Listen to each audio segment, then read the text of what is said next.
কপিলপুর গ্রামে আবিদ ও সাবিত নামে দুই ভাই বাস করত। দুই ভাই মাঠে ফসল চাষ করে বাড়িতে এনে ভাগাভাগি করে নিত। ফসল চাষে আবিদ খুব আলসেমি করত, কিন্তু সাবিত খুব পরিশ্রম করত।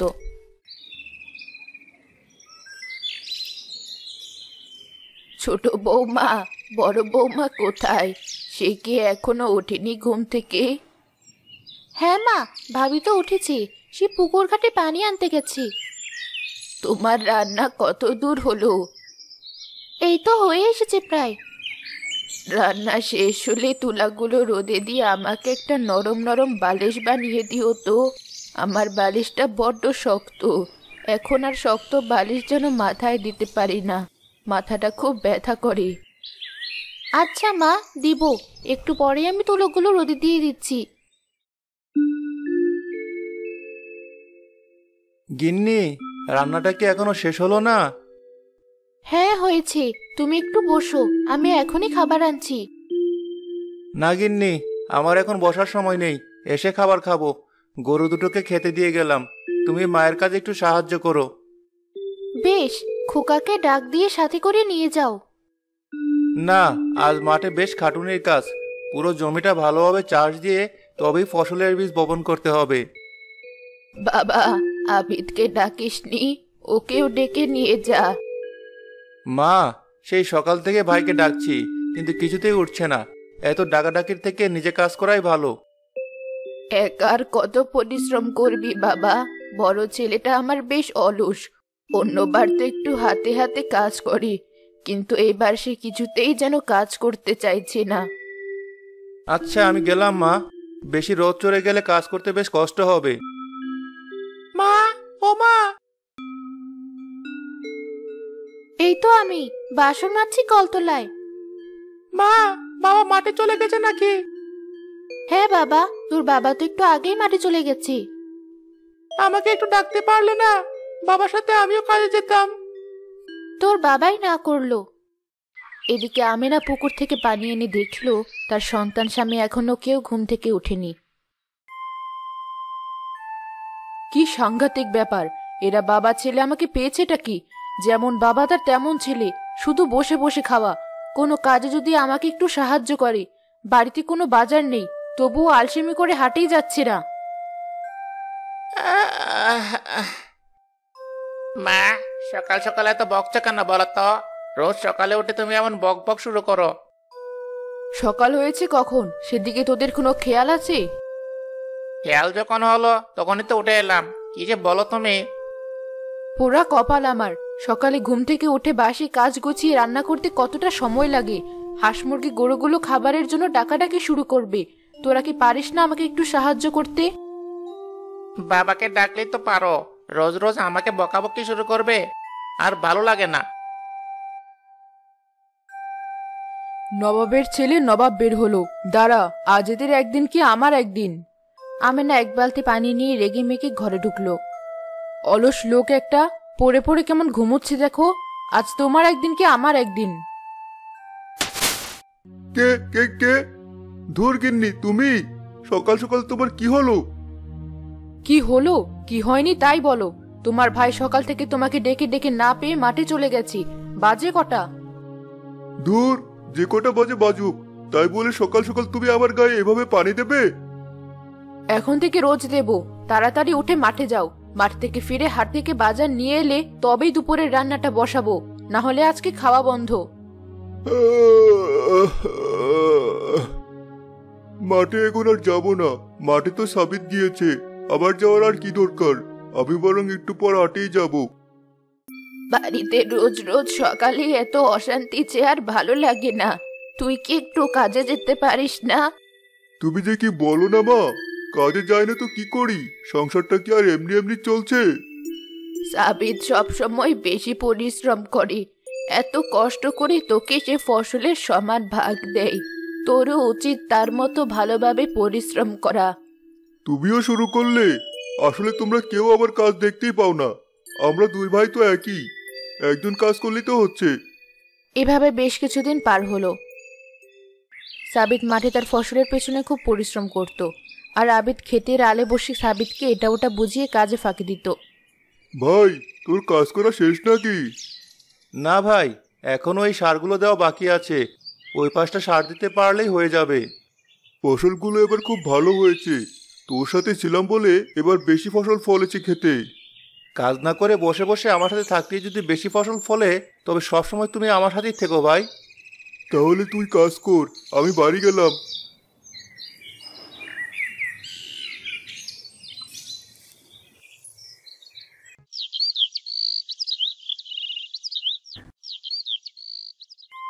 ভাই, এবার ধান তুমি 3 ভাগের 1 ভাগ নেবে, বাকি 2 ভাগ আমি নেব। কি বলছিসটা কি? মাথা ঠিক আছে তোর? তুই 2 ভাগ নিবি মানে? ধান কি তোর একার নাকি? আমার একার না, তবে এবার ফসল চাষের সময় তুমি কোনো কাজ করোনি। প্রতিবার আমি কষ্ট করে ফসল ফলিয়ে তোমাকে অর্ধেক অর্ধেক দেবো কেন? প্রথমবার দুই ভাইয়ের ভেতরে ফসল ভাগাভাগি নিয়ে খুব ঝগড়া হলো। অবশেষে তাদের মা তাদের থামালো। তোরা এবার চুপ কর আর আমার কথা মন দিয়ে শোন। আমি যেটা বলি সেটাই শেষ কথা হবে এবার। হ্যাঁ মা, বলো, তুমি আর বিচার করে দাও। সাবিত ঠিকই বলেছে, কারণ ফসল চাষ করতে খুব কষ্ট। সেখানে আবিদ সারা বছর বসে থাকে, সাবিত কষ্ট করে, তাই নিয়ম অনুযায়ী ফসলের বেশি ভাগ সাবিত পাবে। কিন্তু মা। কোনো কিন্তু না। আর হ্যাঁ, এবার থেকে তোরা দুই ভাই আলাদা আলাদা চাষ করবি। যার ফসল সে চাষ করবি, একসাথে আর কোনো ফসল চাষ হবে না। হ্যাঁ মা, তোমার কথায় আমি রাজি। শুধু শুধু আমি কোনো ঝগড়া ঝামেলার ভিতরে যাব না। যার যার ফসল এবার শেষে চাষ করবে। ওরা কপাল আমার, বছরে যা দুটো খাবার ঘরে আসছিল সেটাও শেষ। এবার দুবেলা দুমুঠো খাবারও আর কপালে জুটবে না। কারের কাছে জ্ঞান জ্ঞান করা বন্ধ করো।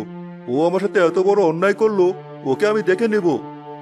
শুধু ওকেই দেখে নিও, তোমাকে এবার কে দেখবে সেটাই ভাবো।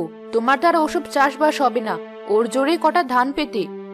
সে দেখা যাবে, চাষ করে আমি সবাইকে দেখিয়ে দেব।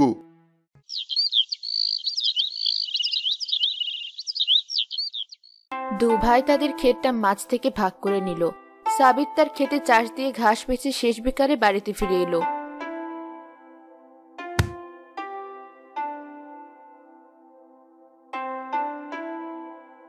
গিন্নি, গিন্নি। আজ এত দেরি করে ফিরলে যে? ক্ষেতটা বেশ কিছুদিন পরে থাকায় বেশ ঘাস হয়েছে, তাই ঘাস বেচে জমিতে চাষ দিয়ে বাড়ি এলাম। এবার কি চাষ করবে? ভেবেছি সরিষা রোপণ করব। বাজারে এবার সরিষার দাম নাকি বেশ উঠবে।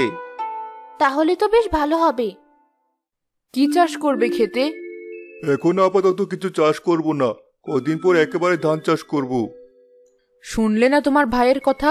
সে সরিষা চাষ করবে, ওর সাথে সাথে তো তুমিও সরিষা চাষ করতে পারতে। না গিন্নি, আমার শরীরটা বেশি ভালো লাগছে না, দেখছো না? এ অবস্থায় শরীরের উপর বেশি চাপ দেওয়া ঠিক না। ছেলেটাকে সাথে করে তো চাষ করতে পারো। না না, আমি ওসব পারবো না। আমার মাঠের কাজ করতে ভালো লাগে না। আলীকে দেখে তো কিছু শিখতে পারিস, ওর বাবার সাথে কত পরিশ্রম করে। আমার সাথে কারো তুলনা দিও না তো মা। এই জন্য আমার বাড়িতে থাকতে একটুও ইচ্ছে করে না, সবসময় বকাবকি। একদিন দেখবি দু চোখ আমার যেদিকে যায় সেদিকে চলে যাব। তোরা বাপ বেটায় বাড়ি থাকিস।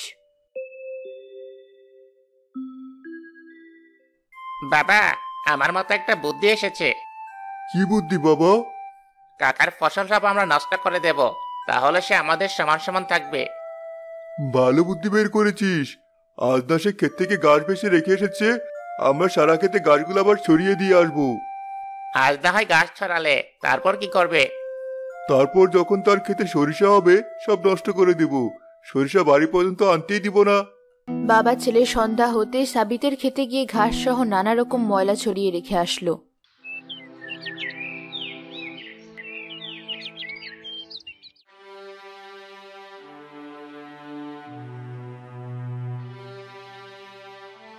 এ কি, এমন সর্বনাশ কে করলো?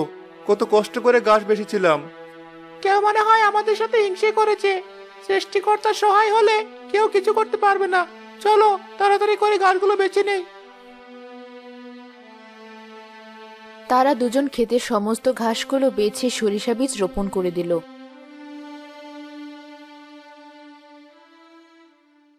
তাদের সরিষা গাছে সরিষাও ধরল। এক সন্ধ্যায় আবিদ ও তার ছেলে এসে সমস্ত সরিষাগুলো কেটে মাটির সাথে পিষে নষ্ট করে দিল।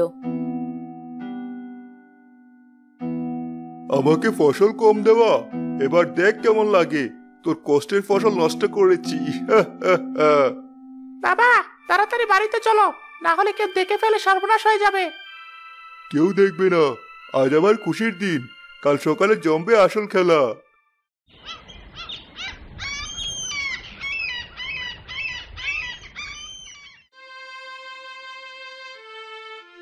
কে করেছে আমার সাথে এমন? কার এমন ক্ষতি করেছে আমি? কত কষ্টের ফসল আমার। কি শান্তি, ওকে কাটতে দেখে খুব ভালো লাগছে। যাই গিয়ে একটু কাটা গায়ে নুনের ছিটা দিয়ে আসি। কি ভাই, তোর এত বড় সর্বনাশ কি করলো? জানি না ভাই, কিছুই বুঝতে পারছি না কে করলো এমন, আর কেনই বা করলো। আমি ভালো কাজ করেছি কোনো চাষ না করে, না হলে আমার ফসলেরও তোর ফসলের মতো দশা হতো। আমাকে ঠকিয়েছিস বলে তোর এমন হয়েছে। আমি যেটা মনে মনে ভাবছিলাম সেটাই কি ঠিক? ভাই এমন করেনি তো আমার সাথে। কিরে, এমন চুপ হয়ে গেলি যে? না না, কোনো সমস্যা নেই। সরিষা নষ্ট করেছে তো কি হয়েছে, এবার ধান চাষ করব। হ্যাঁ হ্যাঁ, সেটাই ভালো হবে। আমিও ভেবেছি এবার ধান চাষ করব। সাবিত পুনরায় তার ক্ষেতে ধান চাষ করতে শুরু করলো। এদিকে আবিদের ক্ষেতে পরিচর্যার অভাবে ধানের গাছগুলো আধমরা হয়ে গেল। খোকা, ধানের কি অবস্থা? ভালো হয়েছে তো? হ্যাঁ মা, ধান তো আমার খুব ভালো হয়েছে। ফসলগুলো একদম সোনার মতো, একেবারে সোনালী ফসল। ফসলগুলো এবার চোখে চোখে রেখো, যেন সরিষার মতো আবার নষ্ট না করে দেয়। হ্যাঁ মা, আমাদের এবার খুব সতর্ক থাকতে হবে। আমাদের ফসলের কি অবস্থা? তুমি তো মাঠে তেমন যাওই না, সারাদিন ঘুমিয়ে দিন পার করো। ফসল ভালো হয়েছে তো? না মা, আমাদের ফসল একদম ভালো হয়নি। সব ফসল কেমন শুকিয়ে গেছে। সংসারে এবার এমনিতেও অভাব, নুন আনতে পান্তা ফুরাচ্ছি, এবার তো না খেয়ে মরতে হবে। সময় মতো সব ব্যবস্থা হয়ে যাবে, এত চিন্তা করো না তো। ঠিক আছে, আমি আর কিচ্ছুটি বলবো না, দেখি তুমি কি করতে চাও। আমার ফসল, এত ভালো ফসল এবারই ফললো, একদম যেন সোনা। হ্যাঁ বাবা, ধানের রং একদম সোনালি। এবার দেখবে বাবা, চড়া দামে ধান বিক্রি করতে পারবো আমরা। বাবা, কাল থেকে ধান কাটার কাজ শুরু করতে হবে, আর ধান বাড়ি নিয়ে যাওয়া পর্যন্ত চোখে চোখে রাখতে হবে। তুমি চিন্তা করো না বাবা, আমি সন্ধ্যার পর পর্যন্ত ধানের ক্ষেত্রে থাকবো। আলী তাদের ফসলগুলো কড়া নজরে পাহারা দিতে লাগলো। এদিকে আবিদ যেন এটা মোটেও হজম করতে পারছিল না। এদের ফসলগুলো আমি পুড়িয়ে ছাই করতে চেয়েছিলাম, সেটা তো হচ্ছে না। এরা যেভাবে নজরে নজরে রেখেছে, না না, যে করে হোক এই ধান আমি কিছুতেই হজম করতে দেব না ওদের। মাথায় একটা বুদ্ধি এসেছে। এদিকে সাবিত তার ক্ষেতের ফসল গুছিয়ে বাড়িতে এনে পরিষ্কার করে উঠোনে রেখে দিল।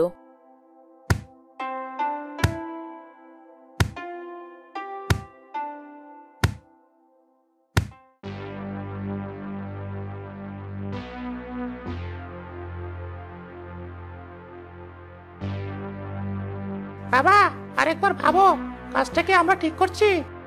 ঠিক ভুল পরে দেখবো, আগে ধানগুলো বস্তায় পরে ঘরে তো রাখি।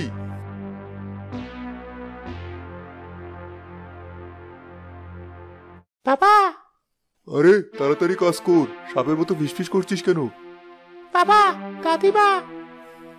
মা তুমি? হ্যাঁ আমি। অবাক হলি নাকি? ইয়ে মানে মা। চুপ কর অসভ্য লোভী ছেলে। আমার ভাবতে লজ্জা করছি তুই আমার ছেলে। আজ বড় বৌমা ধরিয়ে দিয়েছিল বলে, না হলে জানতেই পারতাম না তুই এতটা লোভী আর স্বার্থপর।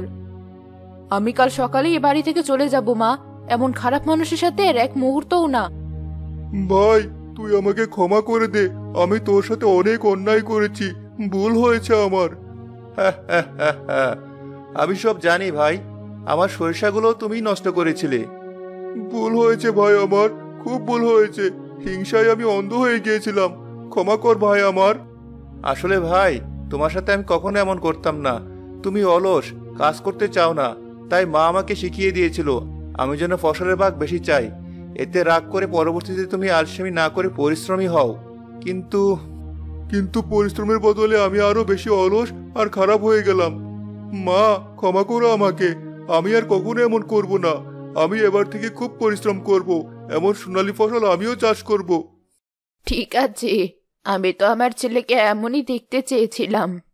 এই ফসল আমরা দুই ভাই সমান ভাগে ভাগ করে নেব, আর পরবর্তীতে দুই ভাই ভালোভাবে মনোযোগ দিয়ে চাষ করব।